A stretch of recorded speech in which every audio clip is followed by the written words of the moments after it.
River State politics has been described as dirty, sometimes ridden with violence and intrigues. 2015 saw a large-scale violence. 2019 elections in River State, especially the governorship election, will come with a lot of intensity, perhaps hotter than ever seen in the history of the state in the Niger Delta region of the country. The incumbent governor, Nyesom Wike, is a strong man of the PDP and Nigerian politics. Going by his history, of course, the main opposition in the state, the APC, has a businessman and a man that could also be described as an outsider, as its flag bearer. That has generated a lot of controversies. Tonight, we shall be talking to Mr. Toyin Cole. He's our guest on tonight's program.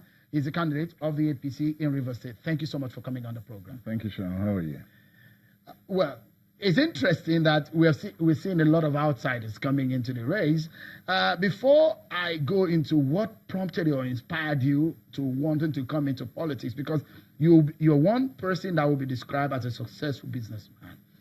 Now, your emergence has seen a lot of controversies within the APC. Recently, the party came to say, look, the Supreme Court judgment is not to bother them. You are the candidate of the party, but you are also the preferred candidate of the Minister of Transportation, Rotimi Amechi. And that's what a lot of some of the members of your party in River State are angry about. Well, what can I say? So I think the facts point to itself, and you've alluded to some of those facts. The first aspect of it is that in your introduction, you alluded to the fact that River State has been known for violence.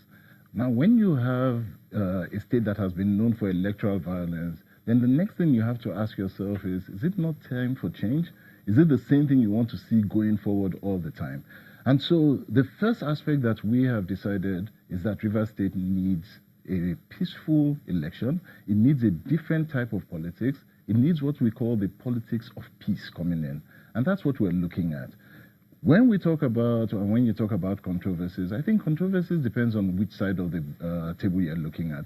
As far as I'm concerned, there's nothing like a controversy at really? Play because right when some of those who ran the race with you in the primary say you were imposed on them. But come on, nobody can impose anyone on anyone. And that's the truth of the matter. There's nothing like a politics of imposition. What you have at the end of the day is that you had the primaries, you had people that went for those primaries, you had people who won, and you had people who lost. And everybody at the end of the day has a legitimate right to either agree or object. As human beings, you can never impose anybody. The human spirit rejects imposition immediately, so you can't impose. And so what we see is that with politics, and this is one of the things that I've learned with politics, that any position that is taken, you have those who are for it or against it, and you would always have that. And that's what I think you are saying, that there will be those who are for and those who are against, those who like one way and those who do not like another way. But that's life. You can't please everyone. Did Mr. Rotimi Amechi convince you into getting the ticket? Yes, he did. So he spoke to me a lot about it. He said to me that there was a need for a different type of politics in River State. He said that he needed, and the people of River State were yearning for peace.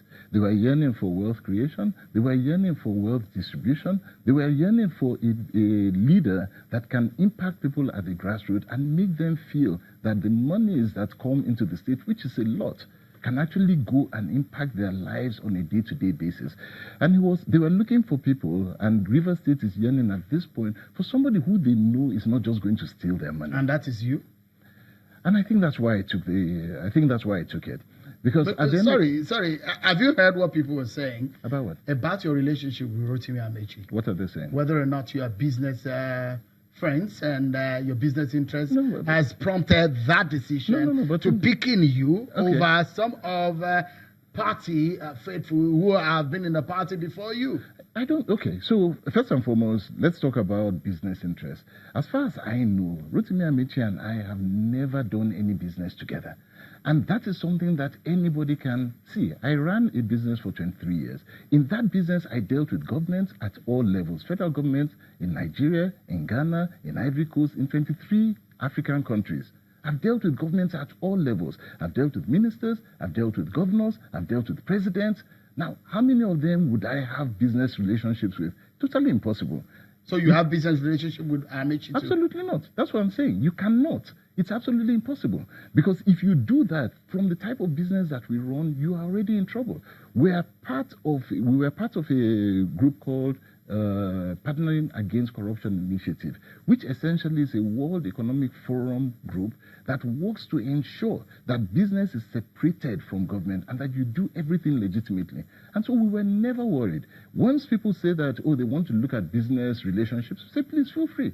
Go ahead and investigate it. Go ahead, it's open book. You've done business at that level. At different Why are you taking that risk to go into politics? You're leaving your business and taking such a risk. So two things. The first aspect of it is that once you build institutions and you build a business, you are comfortable knowing that that business can run on its own without any problem. And we have built a very, very solid business. Once you've done that, then you can move to the next thing. Business in itself has only a limit as to how far you can help people. The one thing that we saw in our business is that for you to be able to help people and touch lives, you can only do so much. We employed, while I was there, 3,800 people. In politics, on the other end, you are dealing with millions of people.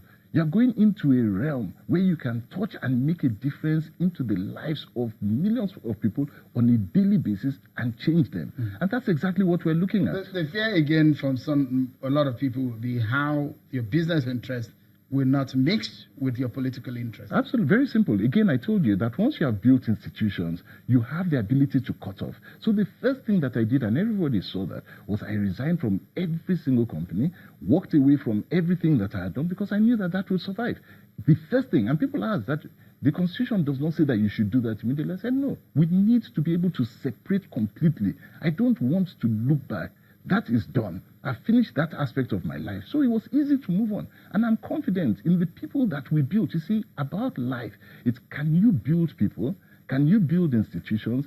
Can you be sure that once you have built that, they can stand on their own? And we did that. So truly, I go to sleep at peace completely because I know that the business that I build will survive. It has nothing to do with it. You said, and I quote you, there is an entrenched bitterness in the state. And that is why we need to unite. Absolutely. You went on, and part of all the statement you made was sustainable development will continue to elude us. End of quote. That's according to you.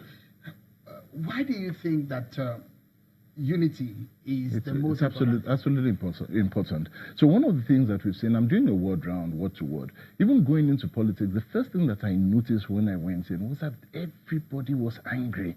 Everyone is angry with everybody. Nobody wants to talk to anybody. You belong to this party. You belong to this faction. You know, everybody's just angry. And I have never seen a place, an institution, a home, a state, a country that can ever progress on bitterness and anger. Never. It doesn't happen. So how do you hope to cure that? So that's why I'm there. I'm a neutral party. How do you hope to do that? By bringing everybody together. So one of the things that we've been preaching from the first day that we went in is that we are creating a government that is not a government of bitterness. It's we can compete fairly. If we lose, we lose fairly. If we win, we win fairly. But once we win, it's not an exclusion of everybody that as soon as I win, I can't talk to anybody. Mr. Cole, you think you're a match for Nyesom Wike? Absolutely. Because it's a very simple thing. You have things that he has done, I have things that I have done. You have politics that, you have discussions that you're going to put before the people. He has things that he's going to put before the people. At the end of the day, who makes the decision? The decision is made by the Rivers people. And that's the beautiful thing about democracy. I speak to them, he speaks to them, I convince them, he convinces them. At the end of the day, everybody goes to the ballot box.